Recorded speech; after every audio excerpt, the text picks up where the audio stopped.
Hey, it's Matt, your average gamer, and this is the dual-wielded lightning build. We're on Journey 8 here, and I'm going to be going over a melee build for dual-wielded lightning build using the Thunderbolt Ash of War, which has become probably one of my favorite spammable Ashes of War in the game. It's really quite fun. This is a really fun build, a really convenient build. And again, we're on New Game Plus 7 here. Everything has a lot of HP, and this is still pretty powerful.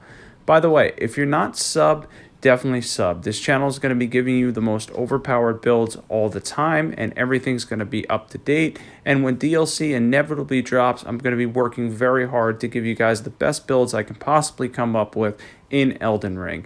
There's already the ridiculous lightning build on there that you guys know about, and many others. So if you're not subbed, definitely sub to the channel. And now we go over the melee lightning build, again, using one of my favorite Ashes of War in the game now. And I honestly didn't do a lot with lightning, so I didn't realize how powerful and spammable this was.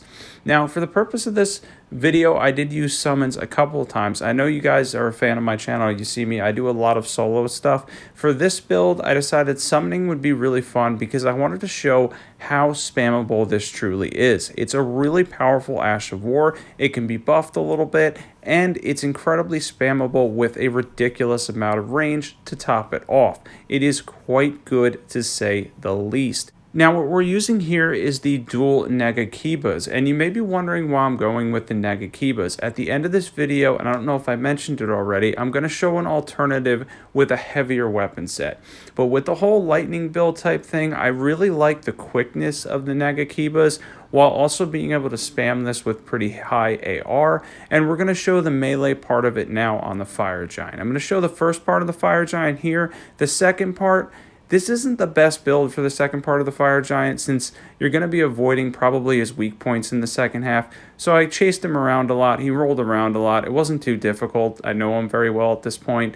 But yeah, I had to roll around, follow him, chase after him. This is New Game Plus 7. He's got like 65,000 HP. And I had to hit his feet. So that was a little bit annoying. I'm going to skip that part. But I'm going to show the melee part here. The melee part of it, obviously, uses dual wielding, because we'd rather use dual wielding at this point to get the maximum amount of damage, and the Nagakibas are really good for dual wielding with the amount of reach they have. Yes, they have that kind of frustrating 18 strength requirement, but if you can get past that, the reach they have, the damage they have, they're quite good, and we're running with 65 dex. I'm going to show you everything here. And we are using the dual Nagakibas with the Thunderbolt Ash of War on each, any seal works, the Black Dumpling, the Lightning Scorpion Charm, the Rotten Winged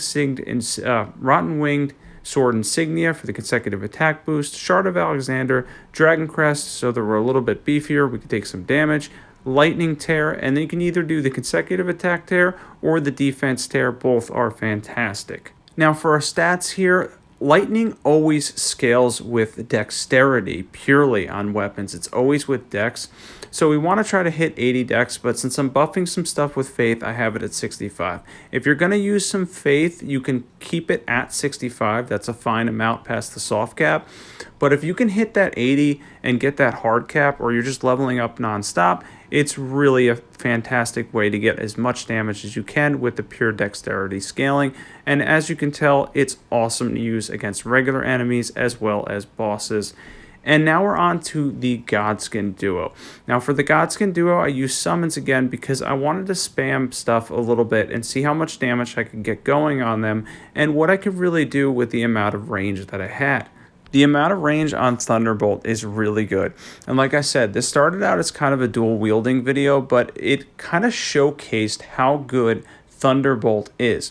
It's a fantastic Ash of War. It's really convenient, and even when you're soloing stuff, it has a quicker casting time, much faster than that of Hone Bolt, and honestly, it just beats it out without costing a lot of FP either.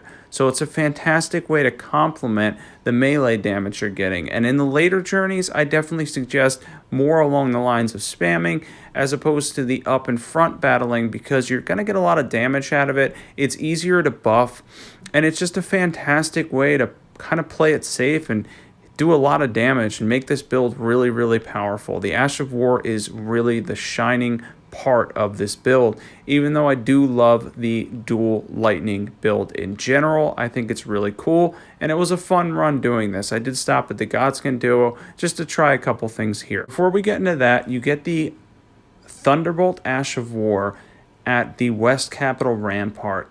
You're going to go down there out towards the knight that shoots you with a bow. You're going to jump off the ledge to the left. There's a couple of vampires down there, and you're going to grab it from a teardrop scarab. Not too late in the game, not too bad there. Now I decided to change something at the end here and try up using dual Banished Knight Greatswords. You get these from the Banished Knights in Farum Azula. There's also an easily farmable one in Caelid at the Dragon Communion.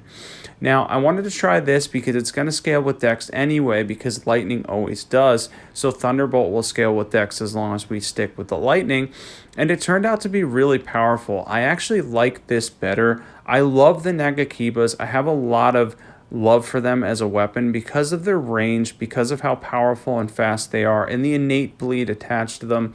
But overall, I'm always kind of a strength user, so doing this, it gives it a higher AR, and as you can tell with the dragon there, we're doing a lot more melee damage as well. Now, we're not going to get consecutive attack bonuses and things like that, but it's really powerful and a great alternative here. I hope you guys enjoyed this video, and if you're not subbed, definitely sub. There's a ton of awesome builds on my channel and a whole bunch more on the way. I'll catch you guys there. Thanks for watching.